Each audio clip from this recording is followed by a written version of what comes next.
और आइए आज की अपनी खास चर्चा की हम शुरुआत करते हैं। आपने आजकल खूब देखा होगा, आजकल लोग झुग्गी झोंपड़ियों में राशन देने जा रहे हैं तो सेल्फी खींच रहे हैं, उनके साथ सेल्फी बाकायदा राशन देते हुए लेते हैं, फेसबुक ट्विटर पर डाल भी रहे हैं।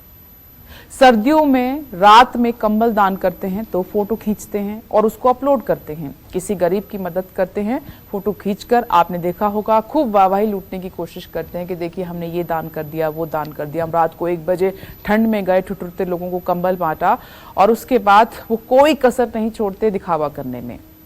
इस दान का अर्थ क्या है? क्या पुराणों में ऐसे दान का कोई महत्व है? ये पंडित जी से आज हम जानने की कोशिश करते हैं। पंडित जी, ये चलन है, आपने सोशल साइट पर तो खास तौर पर, जिसमें अब एक्स है, एक्स पे पोस्ट करते हैं, पहले ट्विटर था अब एक्स हो गया है, फेसबुक है, इंस्टाग्राम है, या फिर अपना व्हाट्सएप डीपी लगा लेते हैं लोग, कोई भी दान पुण्य करते हैं, रात में जाते हैं, वाहवाही लूटते हैं। तो ऐसे दान पुण्य का कोई अर्थ रह जाता है क्या? देखो, जो दान पुण्य यहाँ करके और आप उससे अपनी वाहवाही चाहते हैं तो उसका पुण्य फल तो तुरंत आपको प्राप्त हो गया।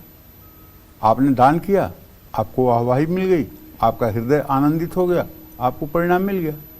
लेकिन अगर आप दान करके और दान लेने वाले को पता न चले कि दान किसने किया और कभी किसी को पता न चले कि दान आपने किया भी है, तो ये अविनाशी बैंक में जमा हो जाएगा। ये आपके अंतिम यात्रा का पासपोर्ट और वीजा बन जाएगा।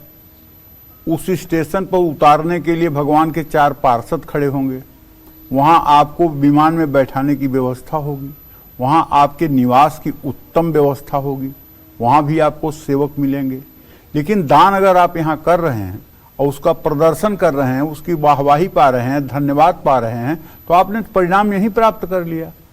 प्रभु आपको परिणाम देने वाले हैं, वो यहीं दे रहे हैं जी, यहीं आपने परिणाम प्राप्त कर लिया। तो आगे के अविनाशी बैंक में तो कुछ जमा नहीं हुआ, और जब जमा नहीं हुआ तो आगे का पासपोर्ट, वीजा और जो भी टिकट है वो सब आपको क्यों मिलेगा? बिल्कुल। और यहाँ का सिक्का, यहाँ का रुपया वहां चलना नहीं है।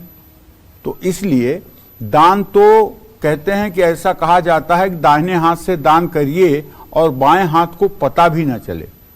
कुछ लोग कहते हैं मैं गुप्त दान करता हूं। गुप्त दान का मतलब जैसे अपने पत्नी से, अपने बेटे से, अपने बेटी से छिपा करके किसी की मदद करते हैं, उसको कहते हैं मैंने गुप्त दान किया। गुप्त दान ये नहीं है, ये चोरी का दान है।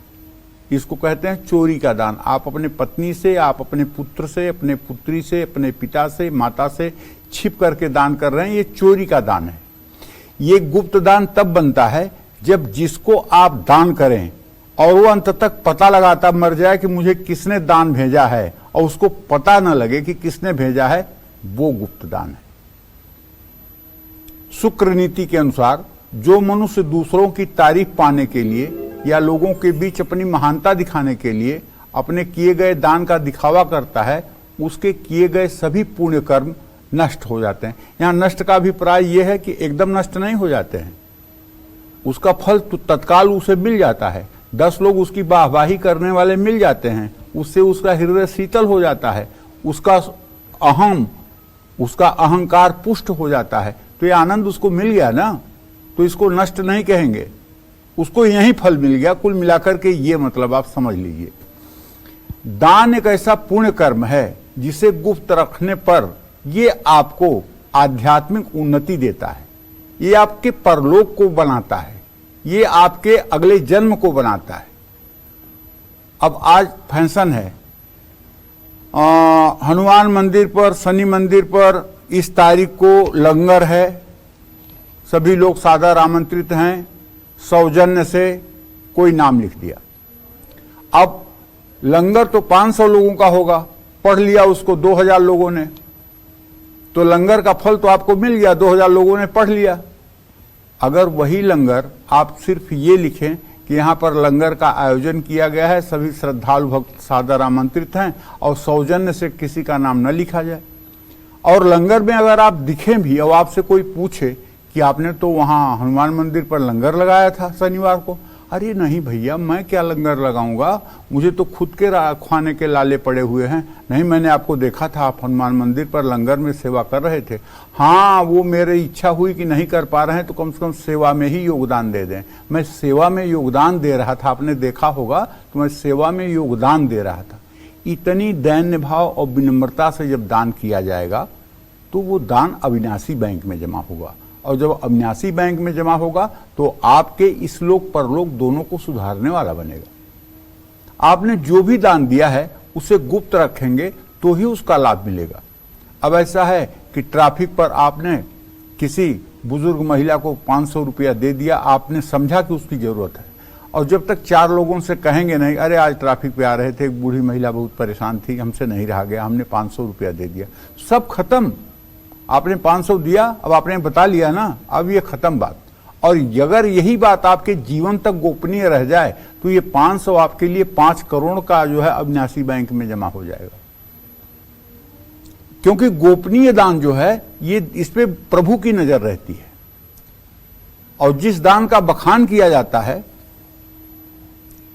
उसका फल निष्फल हो जाता है। मंदिर में दान, किसी गरीब को भोजन कराएं या किसी भी प्रकार का पुण्य कार्य करें, उसको अपने मुंह से बखान न करें। दान हमेशा अपनी इच्छा से करना चाहिए। किसी के दबाव में किया गया दान कभी शुभ परिणाम नहीं देता। दान में जो भी वस्तुएं दी जाएं वो हमेशा उत्तम श्रेणी की होनी चाहिए, या कम से कम ऐसी हों जिसे दान लेने वाला व्यक्ति प्रयोग कर सके। अब ऐसा नहीं कि केले के दुकान पे गए, केला कैसे 60 रुपए दर्जन, ये वाला 40 रुपए दर्जन, हाँ यही दे दो, मंदिर में चढ़ाना है। कपड़ा कैसे, कौन सा चाहिए, किसके लिए चाहिए, पूजा के लिए चाहिए, अच्छा पूजा वाला कपड़ा चाहिए तो वो 8 रुपए मीटर वाला निकल जाएगा। अपने लिए चाहिए तो 800 रुपए मीटर वाला निकल जाएगा।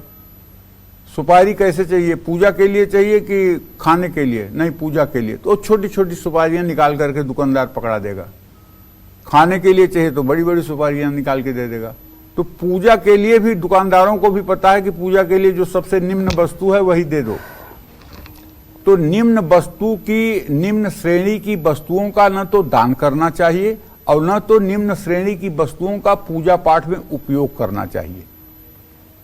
भरे हुए पेट वाले को अन्न का दान, साफ कपड़े हुए व्यक्ति को कपड़ों का दान, मकान मालिक को जमीन का दान, कामकाजी व्यक्ति को धन का दान के देने का कोई अर्थ नहीं है। जरूरतमंद को ही दान दिया जाता है। और इसीलिए मैं सैकड़ों बार अपने कालचक्र के दर्शकों से कहता हूं कि 9 चीजें आप हर समय गोपनीय रखिए। आयुर्वित्तम गृह छिद्रम मंत्र मैथुन औषधिम दान मान अपमान गोप्यानी नव यत्नतः। ये फिर से सुन लीजिए ध्यान से, और जो लोग इसका पालन करेंगे, मैं दावे के साथ कहता हूं उनका जीवन मंगलमय हो जाएगा। दान आयुर्वित्तम, हम कितने साल के हैं, बात बात में ये ना कहते रहें कि अब तो मैं इतने साल का हो गया, अब तो मैं इतने साल की हो गई। ये बार बार कौन आपसे पूछ रहा है? क्यों आप हर समय अपनी उम्र बता रहे हैं? डॉक्टर को बताइए आप कितने साल के हैं, वो लिखेगा क्योंकि पर्चे पर। लेकिन और सबको अपनी उम्र बताने से आपको क्या मिल रहा है? आयुर्वित्तम, एक तो आयु मत बताइए।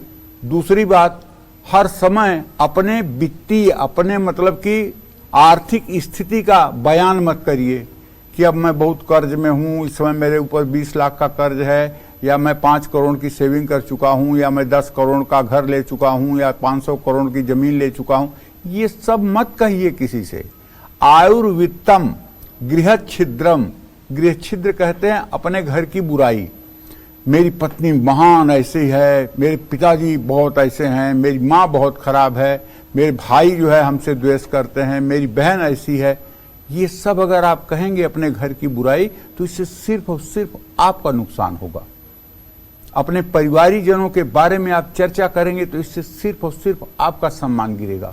गृह छिद्रम मंत्र, आपको कोई गुरु मंत्र मिला है, आपको कोई मंत्र की दीक्षा मिली है, आप उसको सार्वजनिक मत बताइए किसी से कि मुझे ये मंत्र मिली है और मैं इस मंत्र का जप करता हूँ, मैं इस मंत्र का अनुष्ठान करता हूँ, मैं इस मंत्र की साधना करता हूँ। कौन इसको जानने का अधिकारी? सिर्फ आपका गुरु है, और किसी से ये बात आपको करनी नहीं चाहिए कि आप कौन सा मंत्र करते हैं।